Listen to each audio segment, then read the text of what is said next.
Stories. Ramapuram అనే ఒక అందమైన పల్లెటూరు. ఆ ఊరిలో రామయ్య కుటుంబం నివసిస్తూ ఉండేది. రామయ్యకు 10 ఎకరాల సారవంతమైన పొలం ఉంది. ఇంట్లో పాడి ఆవులు, పొలంలో పండే ధాన్యం, పెరట్లో కూరగాయలు, ఇలా ఏ లోటు లేని సంసారం వారిది. కాని ఆ ఇంటి ఇల్లాలు కాంతమ్మకు మాత్రం ఒక పెద్ద జబ్బుంది. అది లోభం. ఇంట్లో వాళ్లకు కడుపు నిండా అన్నం పెట్టదు, కట్టుకోవడానికి సరైన బట్టలు ఇవ్వదు, ప్రతి పైసా కోసం ప్రాణాలు తీసుకుంటుంది. రామయ్య, ఆమె కుమారుడు మధు ఆమెతో వేగలేక మౌనంగా భరిస్తుంటారు. మధుకు సుశీలతో వివాహం జరుగుతుంది. సుశీల ఎంతో గుణవంతురాలు, తెలివైనది కూడా. అత్తింటికి వచ్చిన కొద్ది రోజులకే ఆమెకు అత్తగారి పిసినారితనం ఏ స్థాయిలో ఉందో అర్థమవుతుంది. రోజు గొడవ పడడం కంటే ఆమెకు అర్థమయ్యేలా ఒక గుణపాఠం చెప్పాలని సుశీల నిశ్చయించుకుంటుంది. కాంతమ్మ కోపంగా అరుస్తూ, ఏమండి, అసలు మీకు బుద్ధి అనేది ఉందా? తెల్లవారుజామున 4 గంటలకి నిద్ర లేచారు కదా, ఆముదం దీపం ఎందుకు వెలిగించారు? చీకట్లోనే పనులు చేసుకోలేరా? నూనె ఎంత ఖర్చు అవుతుందో మీకేమైనా లెక్కుందా? రామయ్య భయపడుతూ, అరే కాంతమ్మ, ఉదయాన్న చీకట్లో పశువుల పాకలోకి వెళ్ళాలి కదా, అక్కడ ఏవో పాములో తేలో ఉంటే కనవదు, ప్రాణాల కంటే ఆముదం నూనె ఎక్కువ కాదు కదా. కాంతమ్మ వెటకారంగా, ఓహో, ప్రాణాలంత విలువైపోయాయా మీకు? పాము కరిస్తే ఊరి చివరన్న చెట్టు ఆకు పసరు రాస్తే సరిపోతుంది, దానికి డబ్బులు అవసరం లేదు. కానీ ఈ ఆముదం నూనె అంగడికి వెళ్ళి కొనుక్కోవాలి కదా. నిన్ననే పావులా పెట్టి నూనె తెచ్చాను, సగం మీరు ఒక్క రాత్రిలోనే వాడేశారు. ఇలా అయితే నేను ఈ ఇంటిని ఎలా నెట్టుకురావాలి? నా కర్మకాలి ఈ ఇంట్లో అడుగు పెట్టాను. అంతలో కుమారుడు మధు పొలం వెళ్లడానికి సిద్ధమై బయటకొస్తాడు. అతని కండువా బాగా చిరిగిపోయి ఉంటుంది. అమ్మా, ఈ కండువ పూర్తిగా చిరిగిపోయింది. రేపు ఊర్లో సంత జరుగుతుంది కదా, ఒక కొత్త కండువ కొనుక్కుంటారు, నాకు ఒక 2 రూపాయలు ఇవ్వమ్మా. 2 రూపాయలా? ఆ కండువాకేమైందిరా? ఒక మూల ఏదో చిన్న చిరుగు పడితే దాన్ని పారేస్తారా? నీకు దేవుడు 2 చేతులు ఇచ్చింది దేనికంట? ఆ చిరుగును దారంతో కుట్టుకో. ఆ కండువ ఇంకా 10 ఏళ్ళు ఆడొచ్చు. మా తాతగారి కండువ మా నాన్నగారు వాడారు, మా నాన్నగారిది నా తమ్ముడు వాడాడు. మీకేమో అన్ని కొత్తవి కావాలి. నా దగ్గర చిల్లి కావలేదు. వెళ్ళు, పొలం పనులు చూసుకో. మధు నిట్టూరుస్తూ, సరేలేమ్మా, నీ దగ్గర అడగడమే నా తప్పు. రోజంతా పొలంలో మట్టిలో ఎండలో కష్టపడేది, ఆ కాస్త గొడ్డ ముక్కు కూడా కొనుక్కోలేనప్పుడు ఈ బతుకు ఎందుకు దేవుడా అనిపిస్తుంది. మధు బాధగా పొలానికి వెళ్ళిపోతాడు. చూసావా కాంతమ్మ, వాడెంత బాధపడ్డాడు. ఇంట్లో ధాన్యానికి కొదవలేదు, ఎంతో డబ్బు మూటగట్టి పెట్టావు. ఆ డబ్బు ఎవరి కోసం? వాడు అడిగిన కండువ కొనిస్తే ఏమవుతుంది? కాంతమ్మ కోపంగా, మీరు నోరమయ్యండి. నాకేం పిచ్చి కాదు డబ్బు దాచడానికి. రేపొద్దున ఏ కరువు వస్తుందో, ఏ వానలు పడవో ఎవరికి తెలుసంట? అప్పుడు ఈ డబ్బే కదా మనల్ని కాపాడేది. నా ముందు ఎక్కువ మాట్లాడకండి. వెళ్ళి పశువులకు గడ్డెయ్యండి. నా మాట వినకపోతే ఈ రోజు మధ్యాహ్నం మీకు భోజనంలో మజ్జిగ కూడా పోయాను. రామయ్య మౌనంగా అక్కడి నుండి వెళ్ళిపోతాడు. లోపల జరుగుతున్నదంతా సుశీల వింటుంది. సుశీల వంట చేయడానికి సిద్ధమవుతూ ఉంటుంది. కాంతమ్మ అక్కడికొస్తుంది. ఏవే కోడలా, వంట మొదలు పెట్టావా? నేను చెప్పినట్లు చేస్తున్నావా లేదా? సుశీల చాలా వినయంగా నటిస్తూ, అత్తయ్య, మీరు చెప్పినట్లే చేస్తున్నాను. మీ తెలివితేటలు చూస్తుంటే నాకు ఆశ్చర్యం వేస్తుంది అత్తయ్య. మీరు ఈ ఇంటికి సాక్షాత్తు లక్ష్మీదేవి. మీరు చెప్పిన ప్రతి అక్షరం నాకు వేదవాక్కు. కాంతమ్మ గర్వంగా మురిసిపోతూ, అలా రా దారికి. మా అమ్మ నాకు చిన్నప్పటి నుండే పొదుపు ఎలా చేయాలో నేర్పింది. ఈ రోజుల్లో ఆడవాళ్లకు ఆ బుద్ధి ఎక్కడుందంట? సరేలే, వంట సంగతి చెప్పు. పప్పు ఎలా వండుతున్నావు? మీరు చెప్పినట్లే అత్తయ్య. నలుగురికి వండాలి కాబట్టి ఒక చిన్న గుప్పెడు పప్పు తీసుకున్నాను. దానికి సరిపడా నీళ్లు పోశాను. ఉప్పు ఖర్చు అవుతుందని చిటికెడు మాత్రమే వేస్తున్నాను. ఇక కారం అంటారా? నిన్న మీరు కారం డబ్బా తాళం తీయలేదు కాబట్టి కారం వేయడం లేదు. సబాష్ కోడలా, కారం లేకపోతేనే కడుపుకు మంచిది. ఆ పప్పులో 1 చుక్క నూనె వెయ్యి చాలు. పొయ్యిలో కర్రలు ఎక్కువగా పెట్టకు. 2 చిన్న పుల్లలు పెడితే చాలు. ఆ శాఖకే అన్నం పప్పు ఉడికిపోవాలి. కట్టెలు కొనాలంటే తడిసి మోపెడైపోతుంది. నేను పక్కింటికి వెళ్ళి వాళ్ళ ఇంట్లో ఏమైనా ఉచితంగా దొరికే కూరగాయలున్నాయేమో చూసొస్తాను. కాంతమ్మ సంతోషంగా బయటికి వెళ్తుంది. సుశీల తనలో తాను నవ్వుకుంటూ, నా ప్రియమైన అత్తగారు, మీ పిసినారితనం ఈ రోజుతో తారాస్థాయికి చేరుతుంది. మీరు ఏమనుకున్నారో దానికి 10 రెట్లు పొదుపు చేసి చూపిస్తాను. అప్పుడు మీకే అర్థమవుతుంది ప్రాణాలు నిలబెట్టుకోవడానికి తిండి ముఖ్యమని, డబ్బు కాదని. ఈ రోజుటి నుండి ఈ ఇంటి వంట రూపురేఖలు మారిపోతాయి, చూస్తూ ఉండండి. మధ్యాహ్నం రామయ్య, మధు పొలం నుండి అలసిపోయొచ్చి ఆకుల్లో భోజనానికని కూర్చుంటారు. కాంతమ్మ కూడా కూర్చుంటుంది. కోడలా, ఆకలితో కడుపు మండిపోతుంది, తొందరగా వేడివేడి అన్నం వడ్డించు తల్లి. అవును సుశీల, ఈరోజు పొలంలో పని చాలా కష్టంగా అనిపించింది. మంచి పప్పు నెయ్యి వడ్డించు. సుశీల మందహాసంతో అలాగేనండి, ముందుగా అన్నం, ఆ తర్వాత అత్తగారి సూచనల మేరకు వండిన ప్రత్యేకమైన పప్పు. సుశీల గిన్నెలో నుండి నీళ్లలా ఉన్న పప్పును వడ్డిస్తుంది. అందులో పప్పు బద్దలు భూతత్వం పెట్టు వెతికినా కనిపించవు. రామయ్య ఆశ్చర్యంగా ఆకులు చూస్తూ ఏంటి కోడలా ఇది? పప్పు అన్నావు, కేవలం పసుపు నీళ్లు పోసావు. ఇందులో పప్పేది, కారం ఏది? కనీసం ఉప్పు కూడా లేదు. మధు కోపంగా సుశీల, ఏంటి వంట? ఇది పప్పు అంటారా లేక నీళ్లు చారా అంటారా? నోట పెట్టుకుంటే గొంతు దిగడం లేదు. కాంతమ్మ కంగారుగా నోరు మొయ్యండి మీరిద్దరూ. అదొక అమృత గుళిక లాంటి పప్పు. మా కోడలు ఎంత అద్భుతంగా వండిందో చూడండి. ఆరోగ్యానికి ఎంత మంచిదో తెలుసా? ఎక్కువ పప్పు తింటే కడుపు ఉబ్బరం వస్తుంది, కారం తింటే రోగాలు వస్తాయి, నెయ్యి తింటే లావైపోతారు. అందుకే నా కోడలు నేను చెప్పినట్లు అద్భుతంగా వండింది. సుశీల చాలా గర్వంగా అవునత్తయ్య, మీరు చెప్పినట్లే ఒక గిన్నె నీళ్లలో 2 పప్పు గింజలు వేసి బాగా ఉడకబెట్టాను. కట్టెల ఆదా అవ్వాలని పొయ్యిని సగం మంట మీదే ఉంచాను. అందుకే కాస్త పచ్చివాసన వస్తుంది. కానీ మనకు కావాల్సింది కడుపు నిండటమే కదా, డబ్బు ఆదా కావడమే కదా మన లక్ష్యం. మావగారు, మీరు ఆ పప్పు నీళ్లతో అన్నం తినేయండి. రుచి కోసం నాలుకను కొరుక్కుంటే రేపు దరిద్రం వస్తుందని మా అత్తగారు చెప్పారు కదా. రామయ్య, మధు ఒకరి ముఖం ఒకరు చూసుకుంటారు. వారికి పరిస్థితి అర్థమవుతుంది. సుశీల బుద్ధిపూర్వకంగానే అత్తగారి మాటలను తప్పు పట్టడానికి ఇలా చేస్తుందని గ్రహించి మౌనంగా ఆ నీళ్ల అన్నం మింగుతారు. కాంతమ్మ కూడా ఆ రుచిలేని అన్నం తినలేక లోపల బాధపడుతూనే పైకి మాత్రం గంభీరంగా తింటుంది. ఇక మరుసటి రోజు ఉదయం ఇరుగు పొరుగున ఉండే పద్మ, కమల మాట్లాడుకోవడానికని కాంతమ్మ ఇంటికొస్తారు. ఏమే కాంతమ్మ, బాగున్నావా? నేను సంతలో నువ్వు కనిపించలేదేంటి? అంతా కులాసైనాయి కదా. అవునే కాంతమ్మ, నీ కోడలొచ్చినప్పటి నుండి నువ్వు బయటికే రావడం లేదు. అంతా కోడలే చూసుకుంటోందా ఏంటి? అబ్బే అదేం లేదులే పద్మ, ఈ ఇంట్లో పనులు సరిపోతున్నాయి. ఆయన సంతలో కొనేందుకు ఏముంది, అంతా వృధా ఖర్చు. సరే గాని సుశీల, పద్మమ్మ, కమలమ్మ వచ్చారో వాళ్ళకి తాగడానికి ఏమైనా తీసుకుని రామ్మా. లోపల వాళ్లకు మజ్జిగ తీసుకురావద్దని కేవలం నీళ్లు తీసుకురమ్మని సైగ చేస్తుంది. సుశీల లోపల నుండి బయటకొస్తూ వేడి నీళ్లు తీసుకునొచ్చి పద్మ, కమల చేతిలో పెడుతుంది. తాగండి పెద్దమ్మల్లారా. పద్మ ముంతలో చూసి ఆశ్చర్యపోతూ ఏంటే సుశీల ఇది? కేవలం వేడి నీళ్లు తెచ్చావు? ఈ ఊర్లో ఇంటికొచ్చిన వాళ్ళకు కనీసం బెల్లం ముక్క, మజ్జిగ ఇవ్వడం ఆచారం కదా. మీ ఇంట్లో ఆచారం మారిపోయిందా? సుశీల చాలా అమాయకంగా నటిస్తూ అయ్యో పద్మమ్మ గారు, మా అత్తగారు ఎంత గొప్పవారో మీకు తెలీదు. నిన్ననే నాకొక గొప్ప పాఠం చెప్పారు. ఇంటికొచ్చిన అతిథులకు మజ్జిగిస్తే వాళ్ళ గొంతు పట్టుకుంటుంది, బెల్లమిస్తే పళ్ళు పుచ్చిపోతాయి, అదే వేడి నీళ్ళిస్తే వాళ్ళ కడుపులోని రోగాలు పోతాయి, పైగా మన ఇంటికి ఏ ఖర్చు రాదు, రూపాయి ఆదా అవుతుంది అని మా అత్తగారు బోధించారు. ఆమె అడుగుజాడల్లోనే నేను నడుస్తున్నాను. ఇదంతా మా అత్తగారి చలవే. కాంతమ్మ ముఖం అవమానంతో ఎర్రబడుతుంది. కమల నవ్వుతూ హోహో, కాంతమ్మ బుద్ధి అంత గొప్పదా? నీ పొదుపు గురించి ఊరంతా చెప్పుకుంటారు గాని ఇంటికి వచ్చిన వాళ్లకు మజ్జిగ కూడా ఇవ్వలేనంత పిసినారితనమని మాకిప్పుడే అర్థమైందే కాంతమ్మ. మాకు నీ వేడి నీళ్ళొద్దులే గాని మేం వెళ్ళొస్తాం. పద్మ, కమల కాంతమ్మను హేళన చేస్తూ అక్కడి నుండి వెళ్లిపోతారు. కాంతమ్మ కోపంతో రగిలిపోతూ లోపలికెళ్తుంది. ఏవే కోడలా, ఏంటా మాటలు? నా పరువు బజారున పడేస్తావా? వాళ్లకు మజ్జిగివ్వకపోతే ఊరుకోక నా పేరు చెబుతావా? సుశీల శాంతంగా నేను తప్పేం మాట్లాడానత్తయ్య గారు, మీరు చెప్పిందే నేను చేశాను. మన ఇంటి రహస్యాలు వాళ్లకు చెప్పి మన గొప్పతనం చాటాను. పొదుపు చేయడం పరువు తక్కువ పనా అత్తయ్య? మీరే కదా ప్రతి పైసా దాచమన్నారు. కాంతమ్మకు ఏమీ పాలుపోలేదు. కోడలు తన మాటలతోనే తనను కట్టిపడేస్తుందని అర్థమవుతుంది. కాని తన తప్పును ఒప్పుకోవడానికి ఆమె అహంకారం అడ్డొస్తుంది. సాయంత్రం కాంతమ్మ వీధిలో నడుచుకుంటూ వస్తూ ఉంటుంది. ఒక వీధి వ్యాపారి పాత పాడైపోయిన కూరగాయలు, పురుగు పట్టిన కందిపప్పు అమ్ముతూ ఉంటాడు. అమ్మగారు, కూరగాయలు, పప్పులు చాలా చౌకగా ఇస్తున్నారు. ఈ పప్పు చూడండి, నిన్నటితే కొద్దిగా పురుగు పట్టిందంతే. ఎండలో పెడితే పారిపోతాయి. బజార్లో 2 రూపాయలున్న ఈ పప్పు మీకు కేవలం 2 అనాలకే ఇస్తాను. కాంతమ్మ ఆశగా చూస్తూ నిజంగా 2 అనాలకే ఇస్తావా? కొద్దిగా పురుగులున్నాయంతే, కడిగితే పోతాయిలే. కూరగాయలు కూడా వడలిపోయాయి కానీ ఉడకబెడితే అవే మెత్తబడతాయి. నాకు 2 అనాల పప్పు, 1 ఆనకు ఆ వంకాయలు ఇచ్చేయి.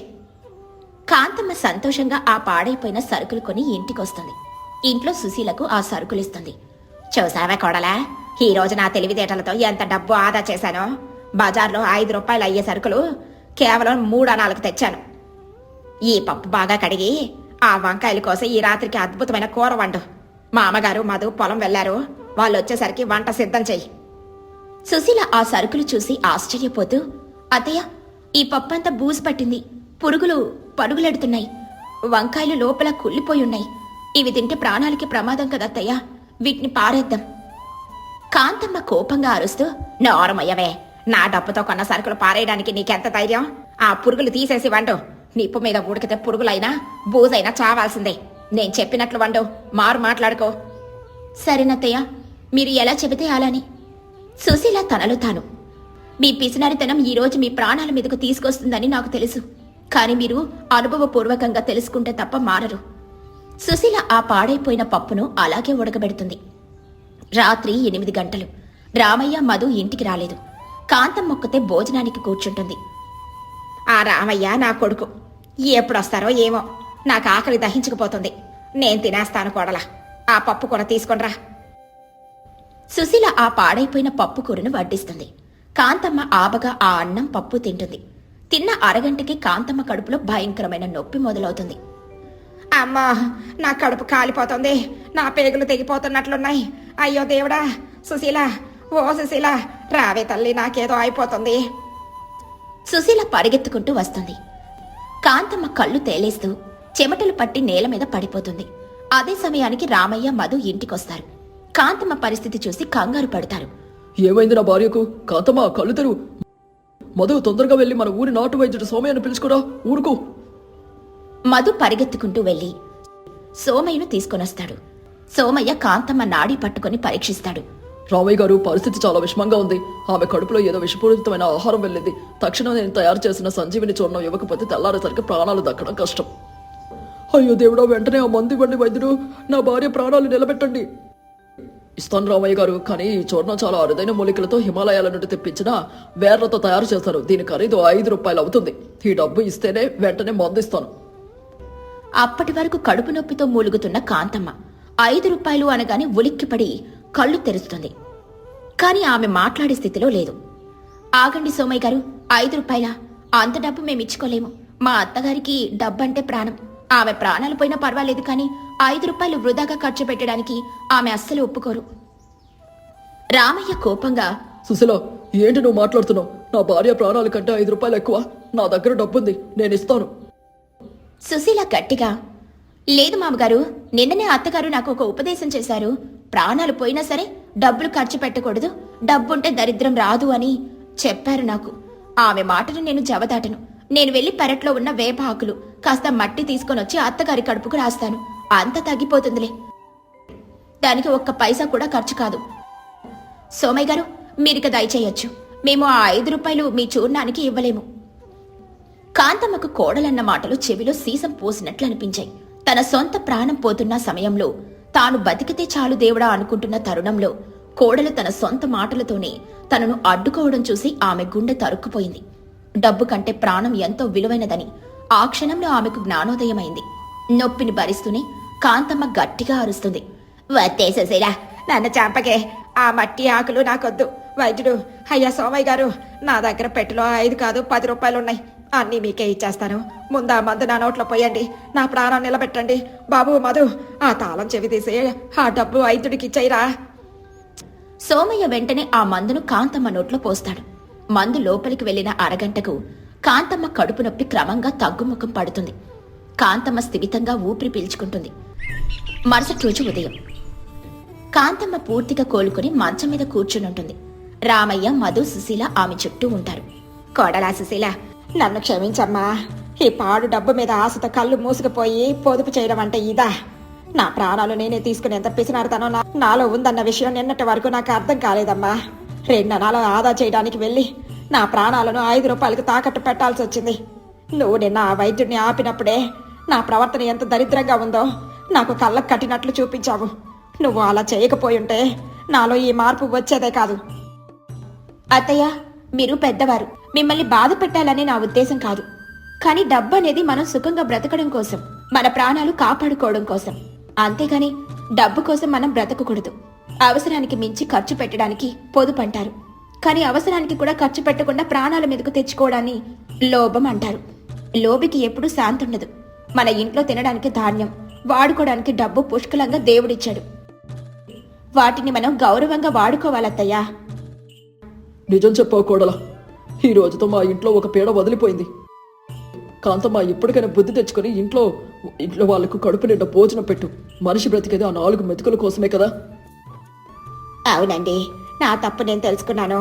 ఇక మీదట మన ఇంట్లో ఎవరికి ఏ లోటు రానివ్వను. మధు, రేపే బజార్కెళ్ళి నీకు మీ నాన్నకు నా కోడలికి కొత్త బట్టలు తీసుకురారా. ఈ రోజు వంట నేను స్వయంగా నేతితో పప్పు, రుచికరమైన కూరలు చేసి మీ అందరికి వడ్డిస్తాను. కాంతమ్మ మాటలకు రామయ్య, మధు, సుశీల ఎంతో సంతోషిస్తారు. ఆ ఇల్లు మళ్లీ ఆనందంతో సుఖ సంతోషాలతో నిండిపోతుంది. పొదుపుకి పిసినారితనానికి ఉన్న తేడాను కాంతమ్మ గ్రహించడంతో కథ సుఖాంతమవుతుంది. ఈ కథలోని నీతేంటంటే, ధనం మూలం ఇదం జగత్ అనేది నిజమే, కాని ఆ ధనాన్ని అవసరానికి వాడకుండా కేవలం దాచిపెట్టడం వల్ల ఎలాంటి ప్రయోజనము ఉండదు. మితిమీరిన లోభం మనిషికి అనర్థాలను, ప్రాణహానిని తెచ్చిపెడుతుంది. సంపాదించిన ధనాన్ని సరైన మార్గంలో ఆనందంగా అనుభవించడమే నిజమైన సంపద. రామాపురం అనే పల్లెటూరు. ఉదయం వేళ కాంతమ్మ వాకిట్లో పెద్ద ముగ్గు వేస్తూ ఉంటుంది. పక్కింటి పార్వతి అక్కడికొస్తుంది. పార్వతి ఆశ్చర్యంగా చూస్తూ, ఓసి కాంతమ్మ, ఏంటే పొద్దున్నే లేచి వాకిట్లో అంత పెద్ద ముగ్గేశావు? పండక్కి ఇంకా వారం రోజులుందని కాని అప్పుడే నీ హడావడి మొదలైపోయిందా? ఈసారి పండక్కు ఏమేమి వంటలు చేయబోతున్నావేంటి? రావే పార్వతి, రా. పండుగంటేనే హడావడి కదనే. మన ఊర్లో పండుగొస్తుందంటే నా వంటల గురించి అందరూ మాట్లాడుకోవాలి. ఎవరైనా నా వాకిటి ముందు నుంచి నడిచి వెళ్తుంటే నా ఇంటి వంటల సువాసన వాళ్ళ ముక్కు పుటాలను తాకాలి. ఊరంతా నా ఇంటి వంకే చూడాలి. అందుకే ఈసారి ఒక 15 రకాల పిండి వంటలు చేద్దామని అనుకుంటున్నాను. చూస్తూ ఉండు, ఈ ఊరిలో నా ఇంటికొచ్చినంత పండుగ కల మరెవరింటికి రాకూడదు. సుశీల అరుగు మీద కూర్చొని వడ్లు చెరుగుతూ ఉంటుంది. ఆమెకు సాయంగా లక్ష్మి పక్కనే ఉంటుంది. కాంతమ్మ మాటలు విని వాళ్ళు అక్కడికొస్తారు. సుశీల నవ్వుతూ నెమ్మదిగా, 15 రకాలా? అమ్మమ్మ, ఏంటి కాంతమ్మ, అంత ఖర్చు పెట్టి అన్ని రకాలు ఎందుకు వండడం? పండుగ పూట ఇంట్లో వాళ్ళకి కడుపు నిండా భోజనం పెడితే చాలు కదా. 15 రకాలు వండితే తినడానికి ఇంట్లో మనుషులు ఎక్కడున్నారు? నువ్వు, మీ వారు, రామయ్య గారు తప్ప మరెవరూ లేరు కదా. అంత వంట వండితే చివరికి పాడైపోతుంది కదా. దేవుడి దయ వల్ల మనకు కులాసాగా తినడానికి దొరుకుతుంది. వృధా చేయడం ఎందుకంట? కాంతమ్మ కోపంగా, అహంకారంతో, అదేంటే సుశీల, అలా అంటావు? వృధా ఎందుకవుతుంది? పండుగంటేనే నలుగురు చూసి మెచ్చుకోవాలి. పొరుగింటి వాళ్ళు, బంధువులు ఏమనుకుంటారు? మన స్థాయి ఏంటో వాళ్ళకు చూపించాలి కదా. అయినా నీలాగా ఏ 2 రకాలో వండి మామ అని అనిపించుకోలేనుగా. నా పరువు ఏమైపోవాలి? రేపెవరైనా ఇంటికొస్తే కాంతమ్మ ఇంట్లో ఏమీ లేవని నవ్వుకుంటారు కదా. అది నేను భరించలేను. లక్ష్మి కొంచెం గట్టిగా, ఎవరి స్తోమత వాళ్ళది కాంతమ్మ. నీకు డబ్బుంది కాబట్టి నువ్వు వండుకుంటావు అనుకోవడానికి మీ ఆయన రామయ్య గారేమైనా జమీందారనుకున్నావా? ఆయన కూడా 2 ఎకరాల పొలం దున్నుకునే సామాన్యమైన రైతు మాత్రమే. ఆయన్ని ఇబ్బంది పెట్టడం న్యాయమా? పండుగంటే ఆడంబరం ప్రదర్శించడం కాదు కాంతమ్మ, మనసుకు ఆనందం కలగడం. నేనెవరినీ తక్కువ చేయడం లేదు లక్ష్మి. నా వంట గొప్పతనం ఈ ఊరంతా తెలియాలి.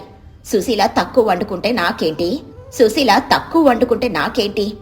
అందుకే ఈసారి నెయ్యి, జీడిపప్పు, బాదం పప్పు, యాలకులు అన్ని ప్రత్యేకంగా తెప్పించి మరీ వండబోతున్నాను. నా ఇంటి గుబాలింపు ఊరి చివరి వరకు వెళ్ళాలి. బూరెలు, అరిసెలు, గారెలు, సున్నుండలు, ఇంకా జాంగ్రీలు, అబ్బో ఇలా విస్తరి నిండిపోవాలనుకో. సుశీల చిరునవ్వుతో, అలాగేలే కాంతమ్మ, నీ ఇష్టం. నీకు తోచినట్లు నీ వంటలు నువ్వు చేసుకో. నాకు చేతనైనంతలో నా వంటలు నేను చేసుకుంటాను. నలుగురికి మంచి జరగాలని దేవుణ్ణి కోరుకోవడమే నాకు తెలిసిన పండగ. పార్వతి కాంతమ్మ చెవిలో నెమ్మదిగా, చూసావా కాంతమ్మ, నీ మాటలు విని సుశీల ఎలా కుళ్ళుకుంటోందో. నువ్వు మాత్రం తగ్గద్దే. ఈసారి పండుగ వంటల్లో నీదే పై చేయి కావాలి. అది చూసి సుశీల ముఖం మాడిపోవాలి. అందరూ ఎవరి పనుల్లోకి వాళ్ళు వెళ్లిపోతారు. సాయంత్రం వేళ రామయ్య పొలం పనులు ముగించుకొని అలసిపోయి ఇంటికొస్తాడు. ఏమండి, వింటున్నారా? పండుగొస్తోంది. నేను ఒక 15 రకాల వంటలను చేయాలని నిర్ణయించుకున్నాను. వెళ్ళి సరుకులు తీసుకురావాలి. ఒక 100 రూపాయలు నా చేతిలో పెట్టండి. రామయ్య ఆశ్చర్యంతో గుండె పట్టుకొని, ఏంటే కాంతమ్మ నువ్వు మాట్లాడేది? 100 రూపాయల ఎక్కడి నుండి తేవాలి నేను అంత సొమ్ము? ఈసారి వానలు సరిగ్గా పడక పొలంలో పంటలు పండలేదు, చేతులు చిల్లిగా అవ్వలేదు. ఇంట్లో ఉన్న బియ్యంతో బెల్లంతో ఏవైనా 2-3 రకాలు చేసుకో, అంతేకాని నా దగ్గర ఏమీ లేవు. పాగటి కళలు కనడం మానుకో. కాంతమ్మ ఏడుపు మొదలుపెట్టి గోల చేస్తూ, అదేంటి అలా అంటారు? నేను పక్కింటి సుశీల దగ్గర, ఆ పార్వతి దగ్గర పౌరుషంగా మాటిచ్చాను. ఇప్పుడు చేతిలో డబ్బు లేదని మీరంటే నా పరువు ఏమైపోవాలి? ఆ సుశీల ముందు నేను తలదించుకోవాలా? నేను బతికుండగా అది జరగదు. నా మాటకు విలువే లేదు కదా ఈ ఇంట్లో. మీరు ఎక్కడికైనా వెళ్ళండి, ఎవరినైనా అడగండి, నాకు మాత్రం 100 రూపాయలు కావాల్సిందే. లేకపోతే నేను ఈ పండుగ పచ్చి మంచినీళ్ళు కూడా ముట్టుకోను, ప్రాణాలే వదిలేస్తాను. కాంతమ్మ గదిలోకి వెళ్లి కోపంగా తలుపేసుకుంటుంది. రామయ్య ఏం చెయ్యాలో పాలుపోక కూర్చుంటాడు. ఇక మరుసటి రోజు ఉదయం వీరయ్య అరుగు మీద కూర్చొని లెక్కలు రాసుకుంటున్నాడు. వీరయ్య గారు దండాలండి. ఏంటి రామయ్య పొద్దున్నే వచ్చావు? అంతా కులాసయ్యనా? పొలంలో పనులు ఎలా సాగుతున్నాయి? అంతా మీ దయ వీరయ్య గారు, పనులు బాగానే ఉన్నాయి. కానీ ఒక చిన్న అవసరం పడి మీ దగ్గరకు వచ్చాను. ఈసారి పండుగ వంటల కోసం మా ఆవిడ పెద్ద పట్టింది. ఇంట్లో సరుకులు లేవు. మీరు కాస్త దయ తలిచి ఒక 100 రూపాయలు బస్తాలు ఇస్తే వచ్చే పంట చేతికి రాగానే అసలు వడ్డీ కలిపి తీర్చేస్తాను. వీరయ్య ఆశ్చర్యంగా, 100 రూపాయల పండుగ వంటల కోసం 100 రూపాయలు అప్పు చేయాలా రామయ్య? అప్పు చేసి పప్పు కూడా తినడం ఎందుకు చెప్పు? కాంతమ్మ గొప్పల కోసం నువ్వు ఇలా అప్పుల పాలవడం నాకేమాత్రం ఇష్టం లేదు. రేపు పొద్దున వడ్డీ పెరిగిపోయి నువ్వు కట్టలేకపోతే నీ పొలం జప్తు చేయాల్సి వస్తుంది. కాంతమ్మకు నచ్చ చెప్పు. వెళ్ళు రామయ్య, ఉన్నదానితో సరిపెట్టుకో. అవన్నీ నాకు తెలియవో వీరయ్య గారు? నేను ఎంత చెప్పినా మా ఆవిడ వినడం లేదు. పక్కింటి వాళ్ళ మీద పంతానికి పోయింది. పరువు కోసం ప్రాణాలైనా ఇస్తుంది కానీ వెనక్కి తగ్గదు. డబ్బు తీసుకెళ్ళకపోతే ఇంట్లో వంట చేయనని, అన్నం తిననని కూర్చుంది. నా కాపురం నిలబడాలంటే మీరు ఈ సాయం చేయక తప్పదు. కాదనకండి బాబు. వీరయ్య నిట్టూర్చి, సరే నీ పరిస్థితి చూసి ఇస్తున్నాను. లోపలికెళ్లి డబ్బు తెచ్చి ఇస్తూ, కానీ నెల వడ్డీ మాత్రం తప్పకుండా కట్టాలి. ఇదిగో 100, జాగ్రత్తగా వాడుకో. రామయ్య డబ్బులు తీసుకొని సంతోషంగా వెళ్లిపోతాడు. పండుగకు 2 రోజుల ముందు సుశీల, లక్ష్మి వంటల పనుల్లో ఉన్నారు. సుశీల, ఈసారి పండుగకు ఏం చేస్తున్నావు? పక్కింటి కాంతమ్మ చూస్తే బస్తాల కొద్దీ సరుకులు, డబ్బాల కొద్దీ నెయ్యి తెప్పించి ఇల్లంతా కుబుకుబలాడిస్తోంది. నువ్వు చూస్తే ఇక్కడ పాత బియ్యం శుభ్రం చేసుకుని కూర్చున్నావు. అసలు నీకు ఆ కాంతమ్మని చూస్తే పౌరుషం రావడం లేదా? పౌరుషం ఎందుకు లక్ష్మి? పండుగంటే పొట్ట నిండా నెయ్యి పోసుకోవడం, 10 మందికి చూపించుకోవడం కాదు, మనసు నిండా సంతోషం నింపుకోవడం. మా వారు నాకు ఈ పండుగ ఖర్చుల కోసం 10 రూపాయలు ఇచ్చారు. అందులో 2 రూపాయలతో ఇంట్లో ఉన్న బెల్లం బియ్యం వాడి కొద్దిగా పరమాన్నం, కుప్పడి గారెలు చేస్తున్నాను. మిగిలిన 8 రూపాయలు దాచిపెట్టాను. లక్ష్మి ఆశ్చర్యంగా, మరి మిగిలిన సొమ్ము ఎందుకు దాచావు సుశీల? దానితో ఏదైనా మంచి బట్టలు కొనుక్కోవచ్చు కదా, లేకపోతే నీకు ఇష్టమైన గాజులు కొనుక్కోవచ్చు. మనం ప్రతిరోజు కడుపు నిండా తింటున్నాం లక్ష్మి. పండుగ పూట నాకు బట్ట లేకపోయినా పర్లేదు, కానీ ఆకలితో అలమటించే ఒక పేదవాడికి ఒక ముద్ద పెడితే వచ్చే ఆనందం 1000 రెట్లు గొప్పది. ఈ ఊరి చివరన ఉండే వెంకటమ్మ బామ్మ గుర్తుందా? ఎవరూ లేని అనాథ. ఆ మిగిలిన సొమ్ముతో ఆ బామ్మకు ఒక పాత చీరైనా కొనిపెట్టి నా చేతులతో కడుపు నిండా అన్నం పెడదామని అనుకుంటున్నాను. ఆ బామ్మ కళ్ళల్లో ఆనందం చూస్తే చాలు. ఆదరణ చూపించడమే నిజమైన పండుగ, ఆడంబరాలు పోవడం కాదు. నీ మనసు చాలా గొప్పది సుశీల. నీలా అందరూ ఆలోచిస్తే ఈ ఊర్లో ఆకలి చావులే ఉండవు. నీకు తోడుగా నేను కూడా ఆ బామ్మకు సాయం చేస్తాను. కాంతమ్మ తన ఇంట్లో పొయ్యిల ముందు చెమటలు కక్కుతూ, పొగతో ఇబ్బంది పడుతూ వంటలు చేస్తుంది. ఊరి చివర ఉండే వెంకటమ్మ అనే పేద వృద్ధురాలు కాంతమ్మ ఇంటి ముందుకు వస్తుంది. అమ్మా తల్లి, కాంతమ్మ 2 రోజులుగా కడుపులో ఏమీ పడలేదమ్మా. పేగులు మాడిపోతున్నాయి. పండుగ పూట ఇంట్లో ఎన్నో వంటలు చేసుకున్నారు కదా, కాస్త అన్నం, ఓ గారె ముక్క ఉంటే ఈ ముసలిదానికి పెట్టి పుణ్యం కట్టుకో తల్లి. ఆ దేవుడు నిన్ను చల్లగా చూస్తాడు. కాంతమ్మ కోపంగా అరుస్తూ, అమ్మమ్మ ఎంత ధైర్యం నీకు? ఊరి జనమంతా వచ్చి నా వంటలు మెచ్చుకోకముందే, దేవుడికి నైవేద్యం పెట్టకముందే నీకు దానం చెయ్యాలా? నా ఇంట్లో వంటలన్నీ నేను నా పరువు కోసం, 10 మంది గొప్పగా మాట్లాడడం కోసం చేశాను, కానీ నీలాంటి వాళ్ళకు ఉచితంగా పోయడానికి కాదు. ముందెక్కడి నుండి వెళ్ళు, నా వాకిలి మైలపడుతుంది. వెంకటమ్మ కళ్ళనీళ్లతో పక్కనే ఉన్న సుశీల ఇంటి ముందుకు వెళ్తుంది. వెంకటమ్మ ఏడుస్తూ, తల్లి సుశీల, కడుపు కాలిపోతుందమ్మా, ఏమైనా ఉంటే పెట్టమ్మా, ప్రాణం పోయేలా ఉంది. బామ్మ ఆకలితో ఉన్నావా? రా బామ్మ రా, ఈ పండుగ రోజు నీకు భోజనం పెట్టే అదృష్టం నాకు దొరికింది. రా, అరుగు మీద కూర్చో. సుశీల అరుగు మీద ఆకుపరచి తాను వండిన అన్నం, నెయ్యి, గారెలు, పరమాన్నం వడ్డిస్తుంది. వెంకటమ్మ ఆబగా తింటుంది. ఆ తర్వాత సుశీల ఒక కొత్త పత్తి చీర తెచ్చి ఆమె చేతిలో పెడుతుంది. ఇదిగో బామ్మ, పండుగ రోజు నా కానుకగా ఈ చీర కట్టుకో. కడుపు నిండా తిని సంతోషంగా ఉండు. తల్లి, నీ కడుపు చల్లగా ఉండాలి. నీ కుటుంబం కలకాలం ఆయురారోగ్యాలతో వర్తిల్లాలి. పండుగ పూట అన్నం పెట్టిన నీ రుణం తీర్చుకోలేనిది. దేవుడు నిన్ను చల్లగా చూడాలి తల్లి. నీ బిడ్డలు గొప్ప వాళ్ళవుతారు. పక్క గోడచాటు నుండి ఇదంతా చూస్తున్న కాంతమ్మ ఆశ్చర్యంగా ఉండిపోతుంది. తాను పెట్టిన ఖర్చు కంటే ఈ చిన్న సాయం ఇంత గొప్పదా అని అనుకుంటుంది. ఒక నెల తర్వాత వడ్డీ వ్యాపారి వీరయ్య కోపంగా వస్తాడు. రామయ్య బయటకొస్తాడు. వీరయ్య గట్టిగా అరుస్తూ, రామయ్య, నెల దాటిపోయింది. అప్పు తీసుకున్న 100 రూపాయలకి అసలు లేదు, వడ్డీ లేదు. ఎన్నాళ్ళు ఇలా తిప్పుకుంటావు? నా సొమ్ము నాకు ముట్టకపోతే నీ పొలం కాగితాలు నా పేరు మీద రాయించుకుంటాను. ఇంటి సామాన్లు బయట పడేస్తాను. నీకు ఒక వారం రోజులు మాత్రమే గడువు. వీరయ్య వెళ్ళిపోతాడు. రామయ్య కోపంగా ఇంట్లోకెళ్లి కాంతమ్మ మీద అరుస్తాడు. ఆవేశంగా, చూసావా కాంతమ్మ, నీ పరువు కోసం చేసిన పాడు పని, నీ ఆడంబరం కోసం చేసిన అప్పు ఇప్పుడు నా గొంతుకు ఉడితాడులా మారింది. 15 రకాల వంటలు చేసి ఎవరికి పెట్టావే? ఎవరొచ్చారు తినడానికి? సగం వంటలు కుళ్ళిపోయి మట్టిలో కలిసాయి. అదే పక్కింటి సుశీలని చూసి నేర్చుకో.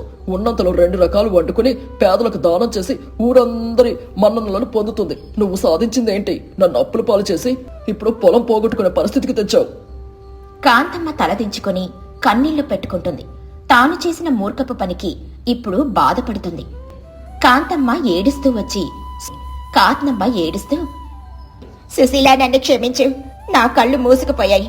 నా ఆడంబరం, అహంకారం నాకు గట్టి గుణపాఠం నేర్పాయి. పండుగంటే మనం తినడం, నలుగురి ముందు గొప్పలు చెప్పుకోవడం కాదు. లేనివాడికి పట్టెడు అన్నం పెట్టడమే నిజమైన పండుగ అని నువ్వు నీ చేతుల్లో చూపించావు. 10 మందికి దానం చేయడం వల్ల వచ్చే సంతోషం ఏమిటో నాకిప్పుడు ఆ ముసలమ్మను చూసినప్పుడు తెలిసొచ్చింది. వృధాగా వంటలు చేసి నేలపాలు చేశాను కానీ ఒకరి ఆకలిని తీర్చలేకపోయాను. ఏడువకు కాంతమ్మ, తప్పు తెలుసుకోవడం కన్నా గొప్ప ప్రాయశ్చిత్తం లేదు. మనిషి అన్నాక తప్పులు సహజం. ఇప్పటికైనా నిజం గ్రహించావు కదా, అంతే చాలు. దేవుడి దయ వల్ల మీ ఆయన అప్పు కూడా త్వరలోనే తీరిపోతుంది. ఇక నుండి మనమిద్దరం కలిసి ఆ వెంకటమ్మ లాంటి వాళ్లకు మన చేతులైన సహాయం చేద్దాం. మన ఊర్లో ఎవరూ ఆకలితో పడుకోకుండా చూసుకుందాం. కాంతమ్మ నవ్వుతూ తలూపుతుంది. ఇద్దరూ చేతులు కలుపుతారు.